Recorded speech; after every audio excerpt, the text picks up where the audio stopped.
Hi everybody, it's finally here, the HP Reverb. And me and Colin, we're going to do a little unboxing video for you. You may notice I'm wearing a helmet, that's just to protect my identity. Only kidding. Only messing about. Oh, it's too hot to be messing around. Right, here we are. This is the HP Reverb in this box. Now, I'll just give you a bit of a quick, like literally 2-minute history of my VR experience. I started with the CV1, the original Oculus Rift, and I had that for about 1.5 years. Superb VR headset, but everybody knows that the only issue really with it was the resolution. Now of course I used to run my super sampling at 2.0 quite a lot, and I'm hoping because of that the required pixel density is about the same as this would run at in its native resolution. So I'm really hoping that that's going to be the case, and I'll let you know later on. But of course I also had the Rift S as well for about 3 days. Again, fantastic headset, and if you're in the market for a headset that's basically very good value for money and you can run it on your computer as it is now, as long as it can run the previous Rift, you'll be absolutely fine. For me, the resolution, the clarity was superb, fantastic, but for me, the comfort was just a nightmare. It'd actually mark my face, it was that bad. I tried so many different ways of putting it on, but I just could not get on with it, unfortunately. But hey, now we're here with the HP Reverb, and I do feel like a 5-year-old here, because it feels like I've been waiting for eternity for this moment. But we will unbox it and see how we get on. Here we go.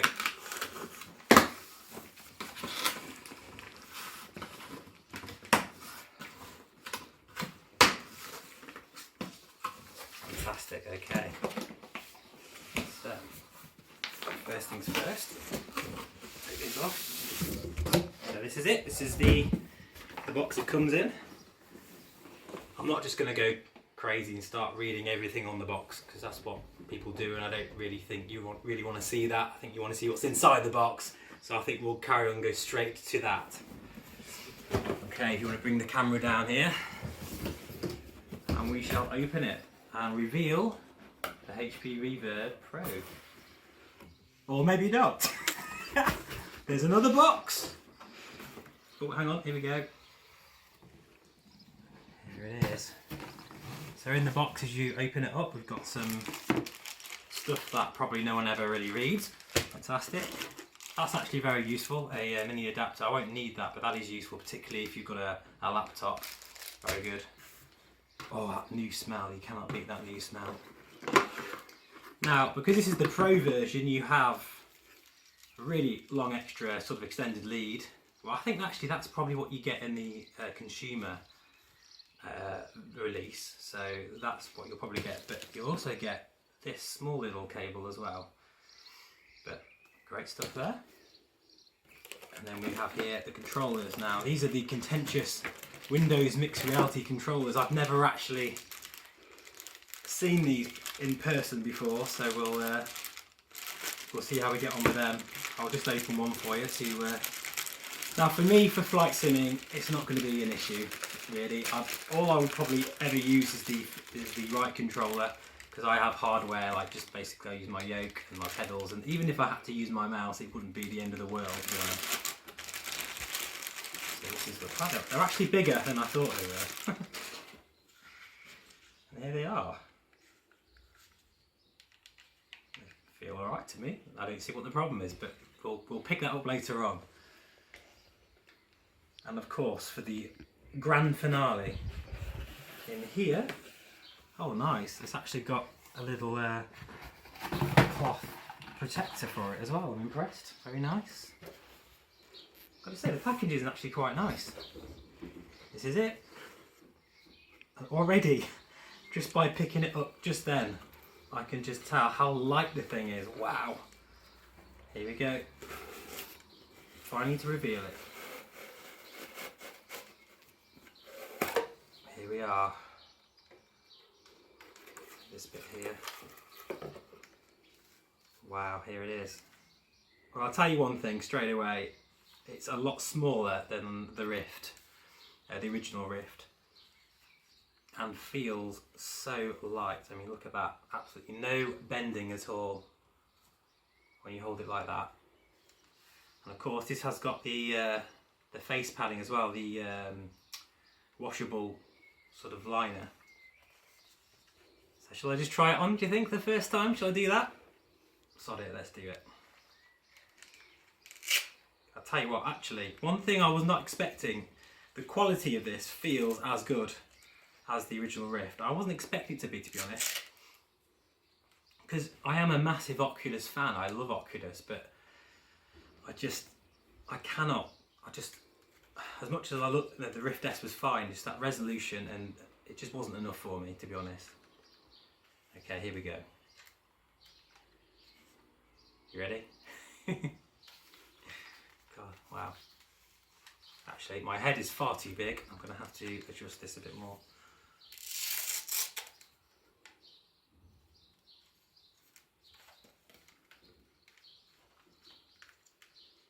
Okay.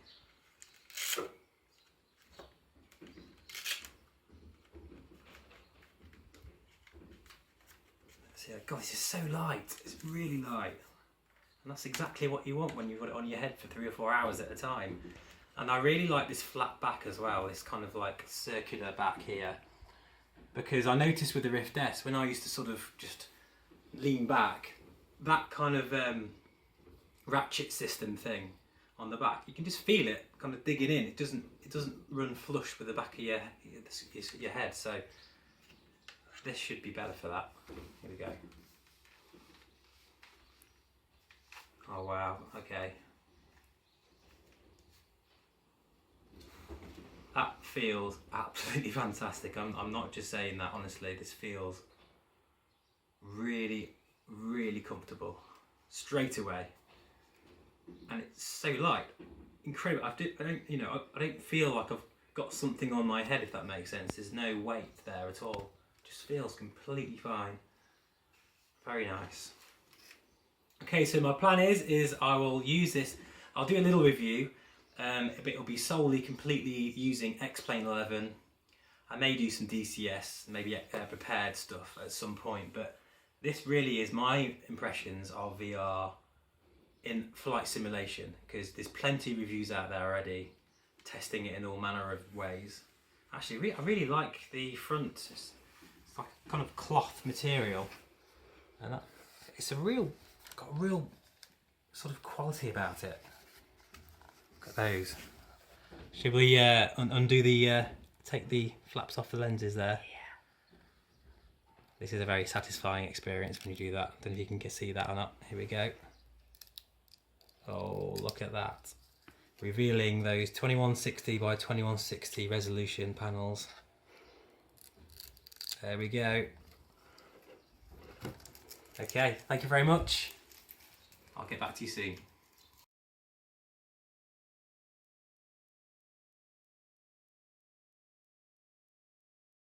Okay guys, so we're now in X-Plane in the HP Reverb, and I'm sat here in the TBM 900. I thought I would use one of the more frame rate intensive aircraft, and well, everybody loves this aircraft. It's just the most incredibly realistic, immersive GA aircraft ever. And yeah, why not? Let's use this. So I'm using the native resolution of the 2160 by 2160 panels. My graphics card is only a 1070, which is actually below the minimum specs for this thing. Not to mention the fact that we actually are in X-Plane, which is very CPU intensive and not very well optimized for this sort of thing. But yep, here we are. And as you can see, everything's working pretty well. I've left the frame rate in the left hand corner, and I think I'm getting about 30 frames per second at the moment. And just let me tell you, the resolution of this thing is just absolutely incredible. There's just no other word for it. If you're coming from, say, a CV1, going from that to the Reverb, it will just be it'll just blow your head off. Just could be completely amazing. Now I kind of went from the CV1 to the Rift S, and wow, that actually blew me away more than the jump from the Rift S to this. And I think that's because the LCD sort of RGB stripe panel is just absolutely so sweet for flight simming. So if you do have a Rift S already, that is actually a really good display, a really good screen. But when you put the reverb on your head, wow, it's just a completely new world. I mean, but let's get going. I'm just going to start this up first, so we can go for a little flight. And I would like to show you how I just use the right hand controller, because I have a yoke and pedals and all that kind of stuff, and I just find that the right one works. But look, tracking absolutely fine, nothing wrong with this at all. If anyone's worried about this, it's completely fine. Alright, let's start this baby up.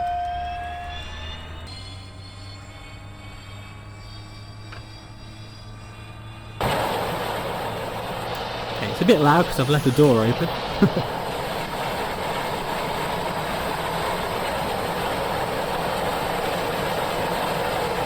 Watching the ITT rising. Checking for hung starts and hot starts. That's very loud. Let me just go back here and shut the door.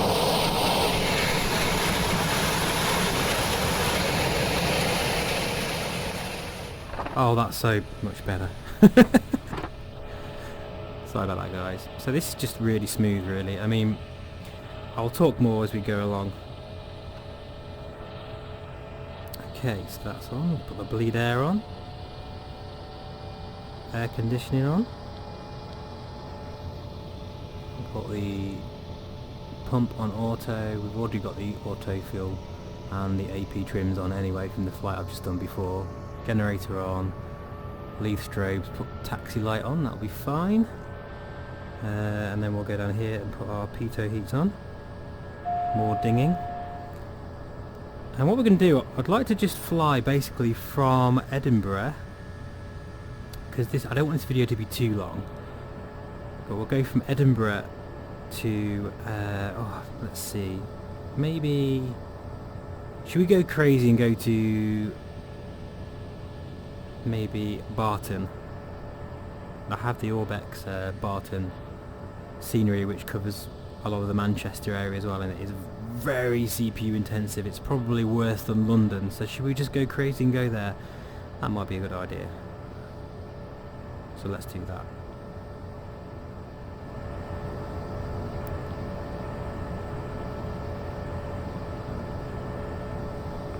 Okay, just to let you know, I can read all of this absolutely no problem at all. It's sharp as anything. So what do we want? We want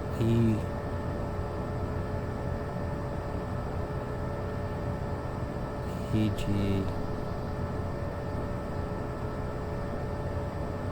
CB. There we are. Easy peasy. So basically, what do I think of the HP Reverb? What do I think? I haven't owned a Rift S as well. It's really all about that resolution. First and foremost, it's about that resolution and what that means, what that resolution means.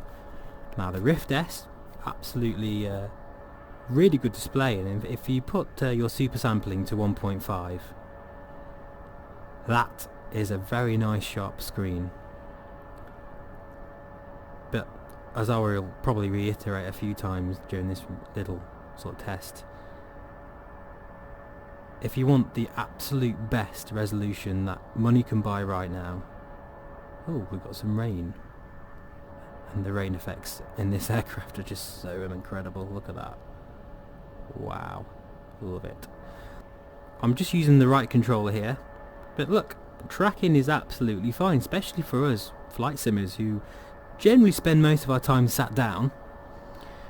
Yeah, as long as it's in the field of view of the headset. I mean, even when it's not, look, absolutely fine. It's only if you take the controller out of your field of view and then hold it there, it gets a little confused.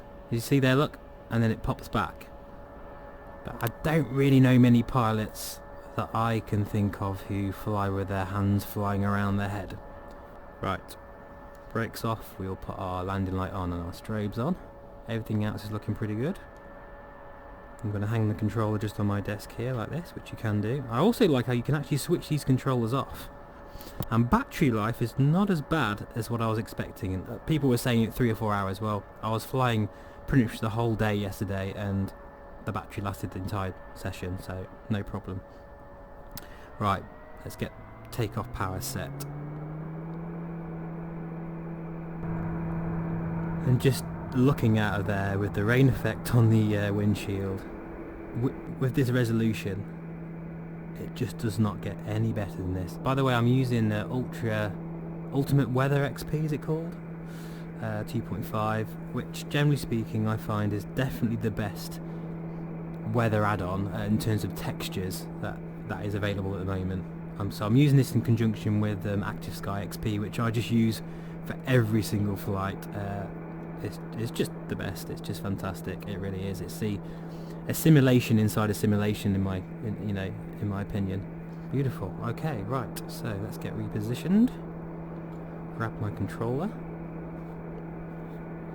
and we'll get this thing going. Autopilot on. We'll go nav mode, and we'll go FLC. So we'll climb at 150 knots. And inertial separator can come off and landing lights can come off as well.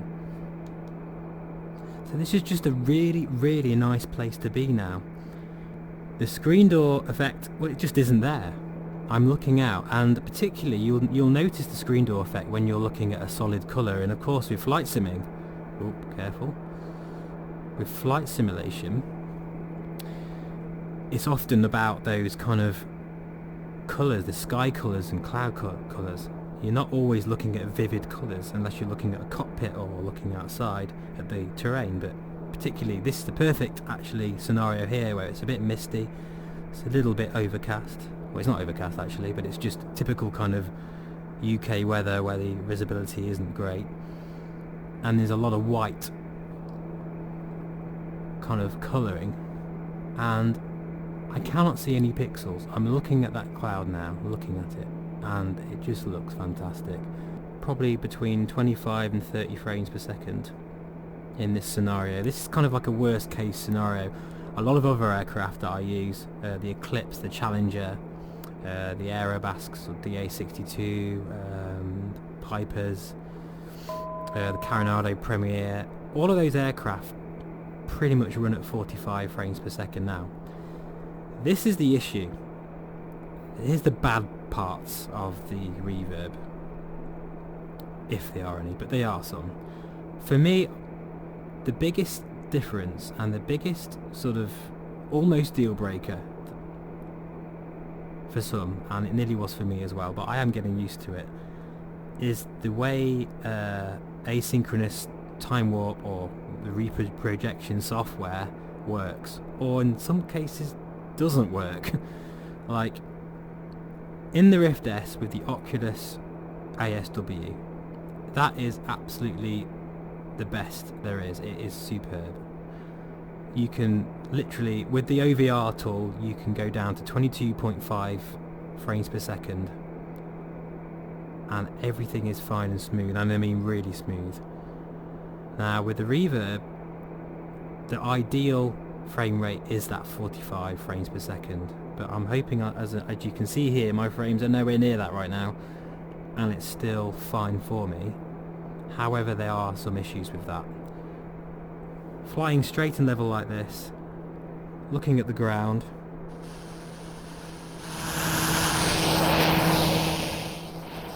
everything feels great, feels fine, but there is a bit of a judder, there is a bit of a micro stutter because I'm at such a low frame rate. But I don't know whether it's Steam VR, the way their reprojection works, but I often find in sort of, how can I explain it? It's sort of when I rotate, if I'm banking or if I'm doing some aerobatics or anything like that, if I'm not at 45 frames per second, I can see sort of a bit of ghosting and a bit of sort of like a bit of kind of blurring on the terrain. You wouldn't get that with the Oculus software because you could just lock it at 22.5, or I think the OVR tool locks it at 30 with the original Rift, so it'll be about 26 frames per second on the Rift S. And if you lock it at that frame rate, and as long as your computer can run that frame rate, you will be okay, and it'll be nice and smooth.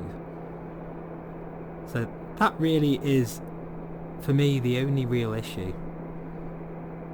And it is a pain in the arse, to be honest, and it's making me feel like I might get a new graphics card, but I mean, considering I'm running a 1070, my CPU is at 8600K, it's factory clocked. I have overclocked it, but at the moment I'm just running it standard, and it has a boost frequency of I think 4.1, which I think it'll be running at now, and yeah, it's actually fine. It's not too bad at all. But I know I state the obvious by saying this, but VR, well, it's all about the eyes, isn't it? Let's be honest, it's all about the eyes. That's the most important thing. So yes, field of view is important, of course it is, and all those other things. That will come, just like the resolution.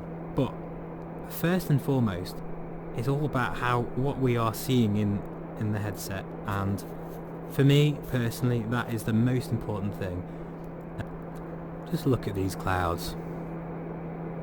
Absolutely fantastic.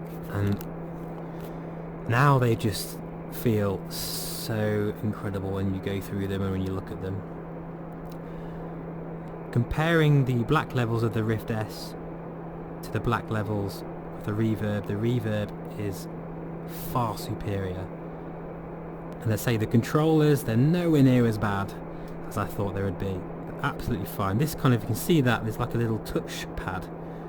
I actually really like that design because teleporting, you can assign it, well, it's already assigned to this little teleport button here, which means that you can't accidentally catch this thing here, which I'm sure everybody's done, where one minute you're flying 15,000 feet above the Lake District and suddenly, oh, I've caught that, damn it, now I'm in someone's back garden. Okay, so here I've got the map, and to zoom in and out you kind of brush this little pad here. I quite like that. It's starting to feel very natural already to do that. I need to do something with this this hat switch actually, because it's not assigned to anything.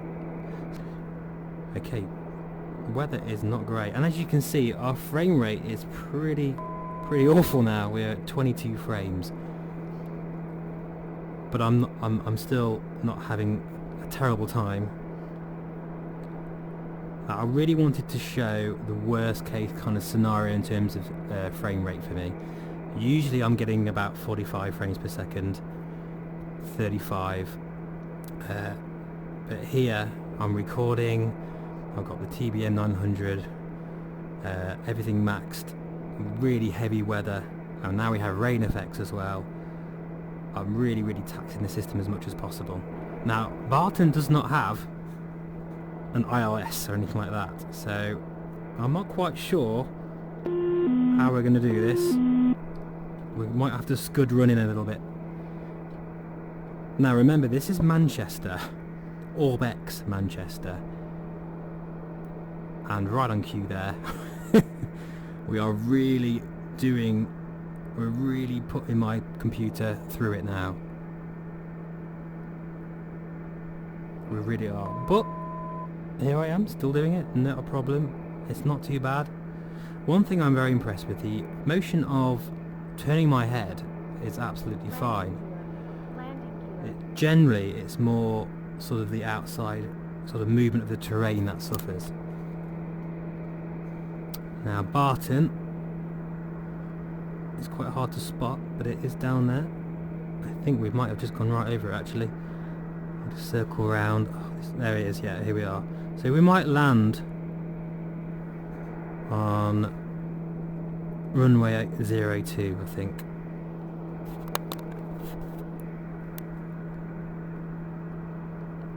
Oh, it's just incredible. I could never ever go back to a lesser headset resolution wise. And the thing is with the Reverb is that, yeah, it might not run optimum at the moment, but it's kind of like the FSX days. This is perfect. Every time I mention performance, that happens. You know, when a piece of software comes out that really pushes the boundaries of what's possible, it's exciting and it gives you something to strive for. This is kind of what the Reverb's about. It may not run perfectly right now, but say 6 months time, a year's time even, when headsets are only just catching up with that resolution, imagine what it'll be like then. So it's kind of an investment really in all the ways. Okay, hold your breath folks.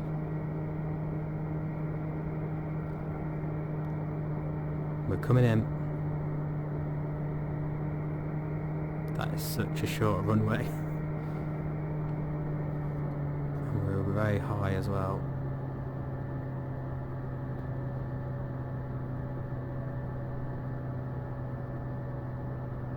Airspeed.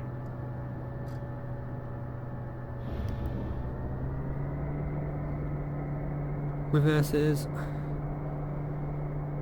The way this thing stops is boggles belief, it really does.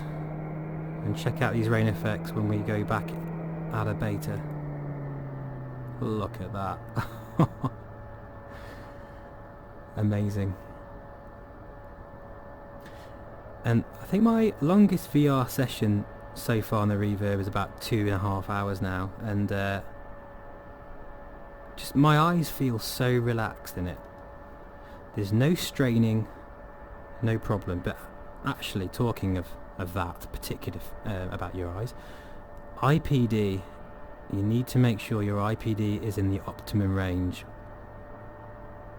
Now, my girlfriend, she has a very, very low IPD of something like 55 or something like that. She's basically just got like one eye. She found the Rift S far better, far clearer, and no problems. Put the Reverb on, and she probably after about a minute, she wanted to take it off. It was too uncomfortable for her eyes. So I'm quite lucky that my IPD is sort of 65, between 64 and 65. So I am very lucky like that. But just keep that in mind, guys, if you are thinking about getting one. Check your IPD. God, wow. Wow, wow, wow. So for me, the HP Reverb, that resolution is just absolutely mind-blowing. Once you see the light, when you see that resolution, there's no turning back. It's just incredible. I can read everything, no problem. My eyes are very happy. And also you have those excellent headphones, all built in. I'm sorry, but you know, for me personally, putting headphones on your head as well as a VR headset, it's just a faff that I could do without. Not a fan of that at all. The comfort levels, well, for me, you know, that's very a lot of this is very subjective, but particularly comfort. For me, the Rift S, I couldn't get on with it at all. But I am a minority there. I think most people find it very comfortable. Black levels are fantastic. No screen door effect at all. Yes, it's expensive, but then when you think about those panels, if you think about the Vive Pro, it's actually the steal of the century. Now, for anyone who hasn't got one yet, because I know at the time of this recording, it's very difficult to get hold of one. When they first kind of was released on the 1st of July, 1st of June, I think it was like 1 o'clock in the morning I noticed that they were on sale, so I just bought it straight away, and by literally the day after they'd sold out again. So I really hope that you're able to get one of these as soon as possible, because they are, I mean, for flight simulation, There's just nothing better. Absolutely nothing better. And I'm doing all this the wrong way around, and whatever, it doesn't really matter. This is not about my flying skills, it's about the reverb. That'll do. Left all that on lock, dear me. Never mind. Right, let's just jump outside. Welcome to Barton. We have made it. Against all the odds. Here we are. And this feels really smooth. Absolutely fine. Right, okay. I'll leave that there because I'm probably going to be flying pretty much all day today because I'm absolutely just loving this. This is fantastic. Even these Orbex airports that I'm like seeing them again for the first time. You know, I can just read everything, no problem. Oh, look at the moon there! Look, wow, that's a incredible shot just there. So I hope my ramblings is of some help to some of you guys that are not sure.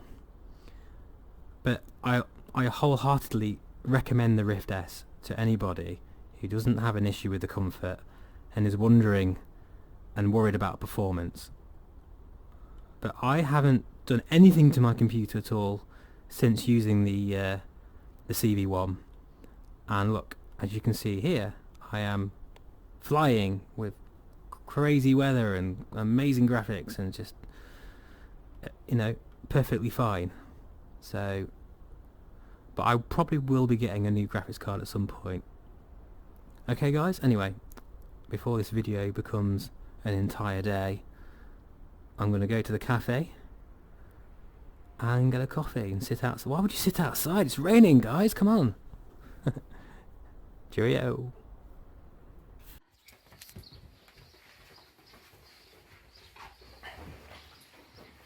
Hello everyone. I thought, shit. Start again? Yeah, start again, yeah.